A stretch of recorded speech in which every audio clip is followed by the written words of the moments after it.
Alright, you can see I have my LC2 innovative wideband controller set up on the passenger fender well.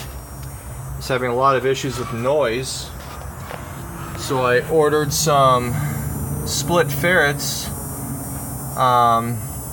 from a suggestion by PileDriver on MS Extra forums, and listen to those things.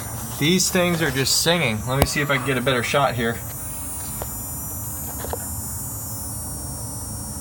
I mean, that sounds, I'm really hoping that my phone will pick up that frequency, but that sounds like, you know, a sing-along book you would buy at a children's store or something. So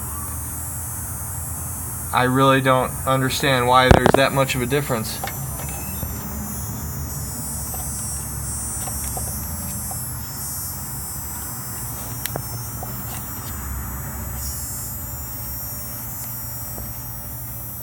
Looks like taping them might reduce some of the